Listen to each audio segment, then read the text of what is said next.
welcome to Here's to Your Health. I'm your host, Veggie Patty, and it's my pleasure to bring you information on healthy living. On today's episode, we are filming on location at the Michigan Science Center. And with me today is Shannon Mackey. She is the marketing coordinator for the Michigan Science Center. So thank you for letting us come to film. I'm happy that you're here. Thank you. So today's episode is actually about colorectal cancer awareness. And the Michigan Science Center has partnered with Hermanos and Bayer Health to bring the display of this giant colon, which we're going to be walking through shortly. So can you talk to us a little bit about how this partnership came to be and how this display came to here at the Michigan Science Center? Bayer and Hermanos approached us about hosting this exhibit here, and we were really excited about that because we really want to encourage STEM education, science, technology, engineering, and math. And we're all about being a community partner too, and they're our neighbors. Hermanos is our neighbor here in Midtown, and we just really like to support the community and spark that interest in STEM for kids. Great. Well, thank you so much for allowing us to come here and film, and I know everybody wants to take a walk inside this giant colon back here, so we're going to be right back and take you through.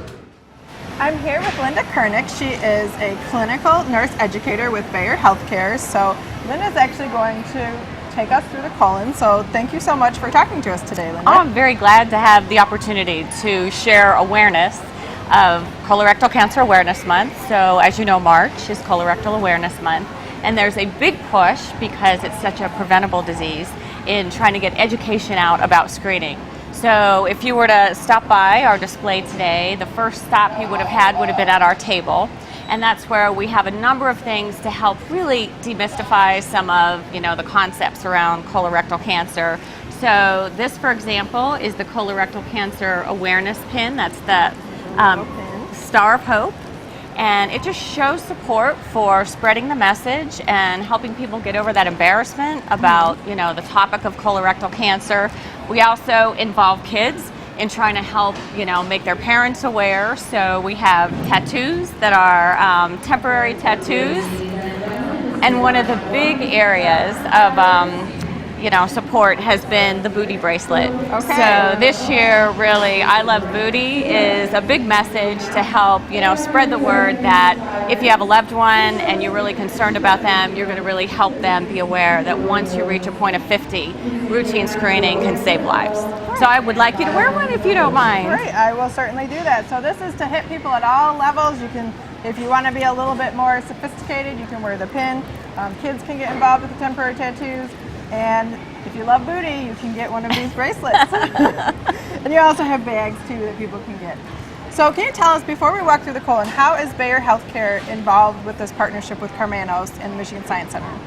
So really, Bayer Healthcare is very much involved in promoting healthy behaviors and really trying to make an impact in the communities on, just general health statements. So, given in the Detroit area that Hermanos is such, a known institution, it gave us a great opportunity to partner on an educational initiative to really have a far reach into the community where we can really spread the word, and then, hopefully this will springboard into other things, so we do the colon event here, and then Hermanos continues to carry that message through the year, just on healthy behaviors and especially how to use prevention for something like colorectal cancer.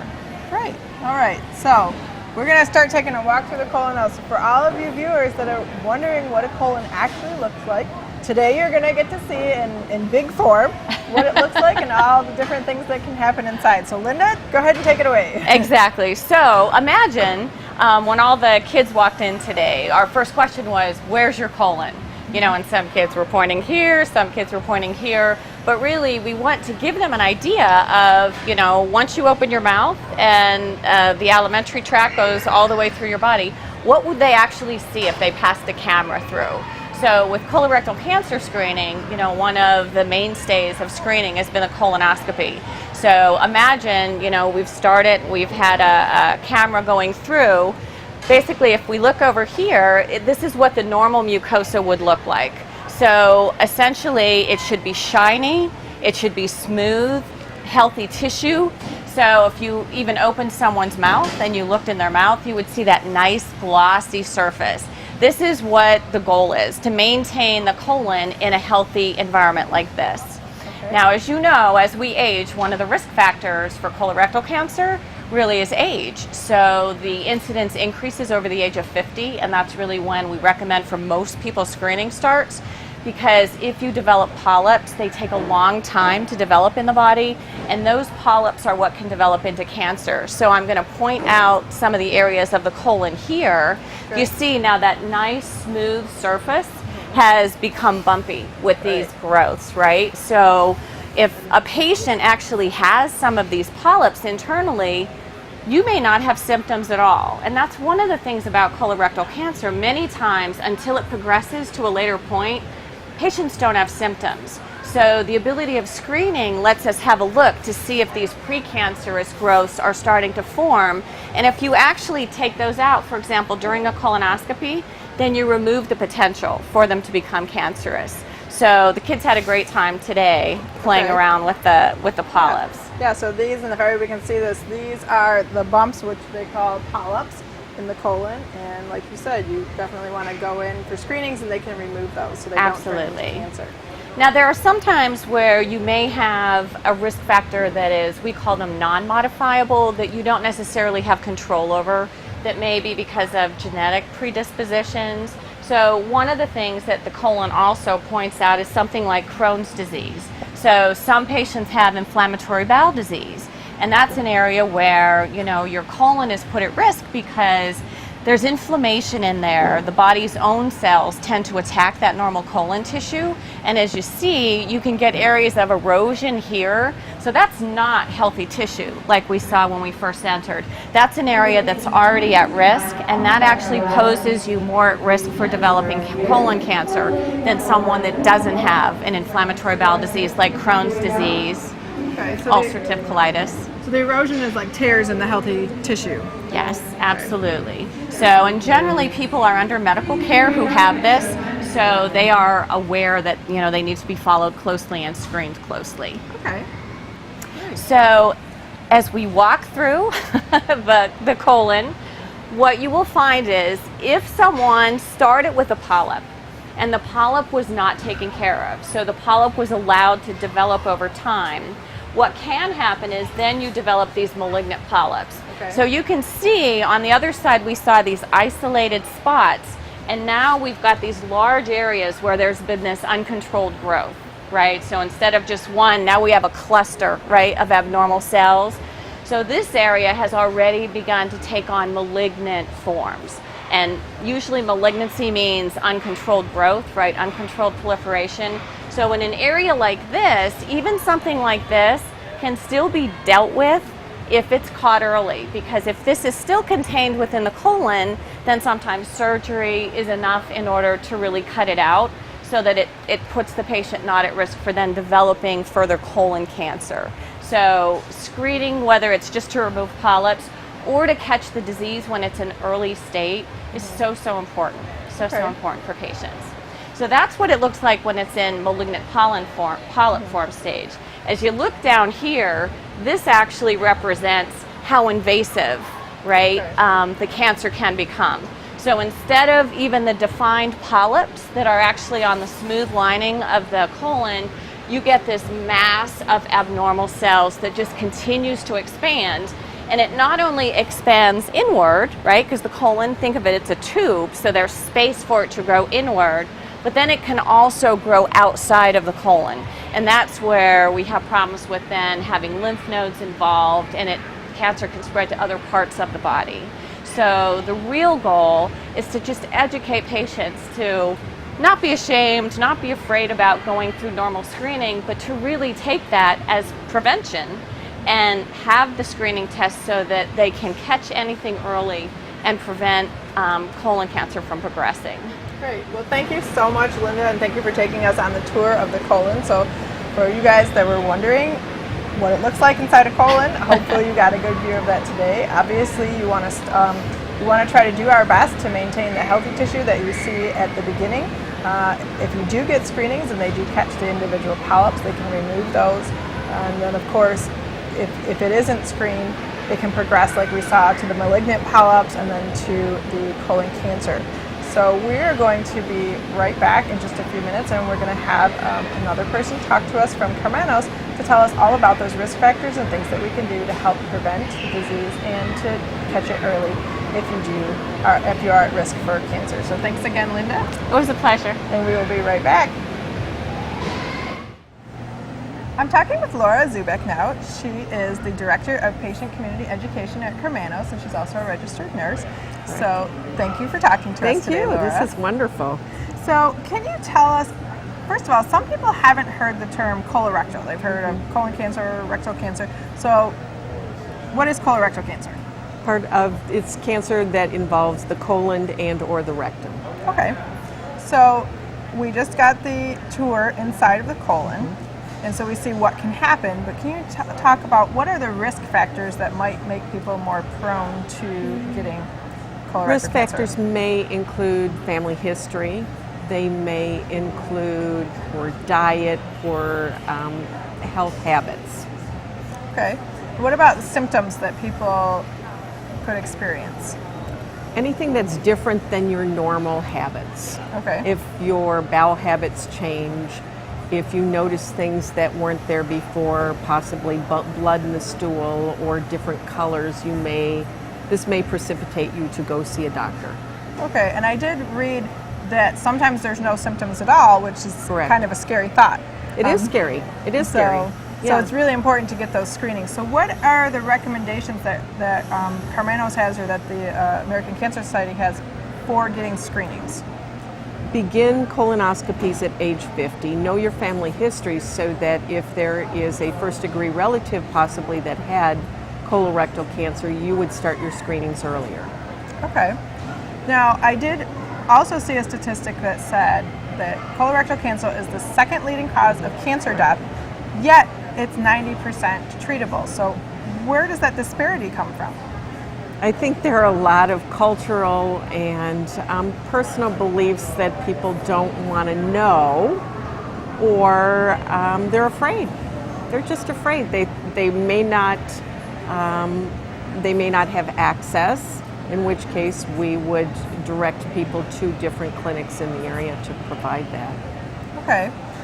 So what are some things people can do for prevention? Eat healthy foods. Include your fruits and vegetables, drink lots of water. Avoid some of the extra things that maybe you don't need, high in fat, high in sugar, those sorts of things. All right. And then can you talk us through, if somebody has to go to the doctor and they want to talk to their doctor about getting a screening, what does all of that entail? Because I think that's the scary part for people. It is. It really is. I don't know what's going to happen to me. I don't want somebody touching my butt. Exactly. And that's probably a lot of it. What's involved is generally a simple stool test that we do 3 times, not once, but 3 times, to check for occult blood. So that's blood you may not see. Mm-hmm. And then once you turn 50, you would have a colonoscopy. Which is pretty simple. You get a simple prep the night before. You may have to eat a special diet for a day or 2. And they, at whatever facility you go to, would put you into sleep so that when you wake up, it's all done. Okay. And they go in and they look at all of your colon and check out to make sure that you don't have any polyps or you don't have any unusual areas that need biopsy or removal. And I know I've heard people say, well, I don't want to go through the prep, but I think the preps have gotten better over the years. Easy. And then other people are concerned that they're going to have pain after the procedure. Is that normal? None. It's easy. It's one of the easiest tests you can do. It takes a little bit of time, so you may have to, if you're working, take a little bit of time off of work. But simple, really simple and easy. Right, and considering that, like I said, if you catch things early, it's 90% treatable. It's curable. Yeah. It's treatable. It's one of the simplest things that you can do to save your life. And so if, talk with your doctor and see when you should start to be screened. It beats the alternative. Yes. Why would you want to come in with advanced cancer? Do your screening early. It saves lives.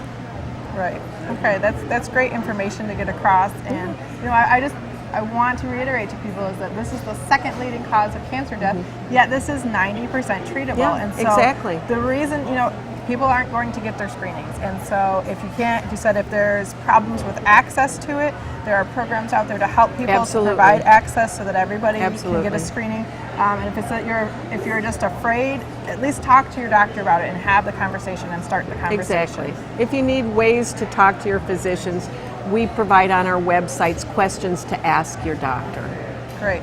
And for children or even adult children that, for your parents, if your parents aren't going to get your screening, maybe you need to start talking to your parents as well and saying, hey, you're of the age, have you talked to your doctor about colorectal cancer? So, But I think it's also knowing your family history.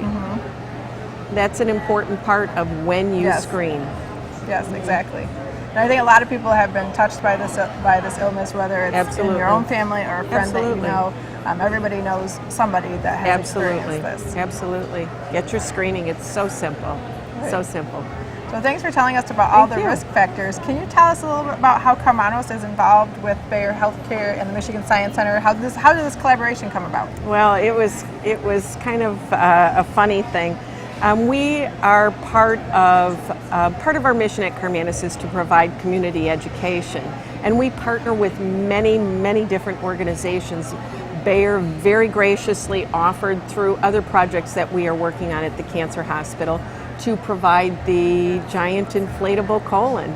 So when they did that, we had to look for somewhere to do this, and we thought that the Science Center was a perfect place to do it, to provide educational messaging and the opportunity for people to learn about colorectal cancer. And then when that happened, we engaged other community partners, the Colorectal Alliance, and some of our local clinics and other partners at Wayne State and Oakland Community College, and asked if they would like to come and provide messaging also to educate the public. Great. Well, thank you so much, and it's wonderful that everybody is working together to bring this information across and in a fun way that people can be educated. Yeah, and hopefully they'll remember. Right. And if the children come through today, hopefully they take the messaging home to their families that say, get your screening, learn about this. This is important. Right, great. Well, thank you so much. This is critical information we want to get across to the public. So we will be right back in just a few moments.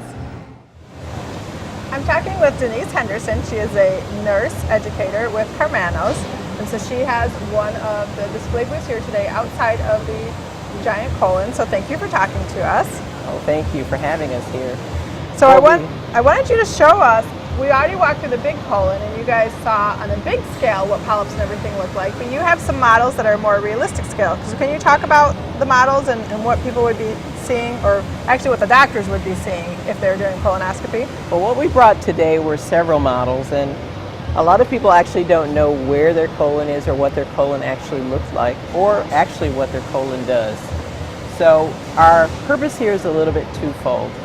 One of our missions at the Institute is to educate so that eventually we can eradicate cancer. So we brought a little colon, and this is almost what your colon would actually look like if you were to look inside the stomach. And here's a polyp, and the whole point of getting rid of polyps is the fact that colorectal cancer is actually preventable. We're sort of lucky in the fact that colorectal cancer usually tends to grow slowly. But by the time that we're 50, and we've had bad diets and not enough exercise and not enough fiber, sometimes we tend to get polyps. So at 50, the gold standard test is a colonoscopy. And while you're prepped and having your colonoscopy, the doctor can actually remove polyps from the colon to keep them from getting to be more cancerous. And over time, this is what can happen to polyps if they're not removed. So when you get to be 50, have a colonoscopy. If there's nothing untoward in the colon, then what actually happens is that you don't really need another colonoscopy for 10 years. If you have a family history of colon cancer in your family, however, it's recommended that you really do start colorectal cancer screening in your 40s. This just shows another polyp, and this is really stage 1 for cancer. These are removable. Therefore, colon cancer is really preventable. If polyps aren't removed, sometimes they grow into stage 1 and stage 2 cancers. These are usually still inside the colon. And by the time we get to a stage 4 cancer, it's advanced and usually more outside of the colon. Right, and this is what Linda was talking to us about earlier when we were going through the giant colon, was that it can grow outside of the actual colon. So in the preventive realm, unfortunately, tobacco products will cause 30% of all cancers, up to and including colon cancer. A lot of people think that colon cancer is diet and exercise related only, or that tobacco only affects the lungs. So we always sort of like bring our tar jar, which is representative of this is the amount of tar that ends up in your lungs and throughout your body if you smoke just a half a pack of cigarettes a day for a year. And unfortunately, we find that a lot of kids start in their early teens, 12, 13, and 14. The other end of that is diet and exercise. Eating 5 to 9 servings of fruits and vegetables a day, along with children getting an hour of exercise a day, is really the best preventative medicine for preventing colorectal cancer. Great. Well, thank you so much for talking to us and sharing that information. And it always helps to have visuals, and so it helps to have visuals on different scales. And this, she said, this tar jar is just amazing. A half a pack of cigarettes a day. This is what would be in your lungs after a year. And obviously that affects a lot more than just your lungs. So thanks again, Denise, for talking to us. And we're going to be right back with everybody to close the show. Well, I hope you learned a little something today about colorectal cancer awareness and the importance of getting screened. I wanted to thank everybody here from all the teams at the Michigan Science Center, Karmanos, and Bayer Healthcare for allowing us to come and film, and also for hosting this wonderful exhibit for the public to bring the awareness to you. Remember that no matter the cards you were dealt or your current state of health, you have the power to take charge of your health. So never give up and never stop learning. The solution you seek may be just around the corner. If everybody can join me in a toast, I would like to wish all of you a wonderful today and an even better tomorrow. Here's to your health. Cheers.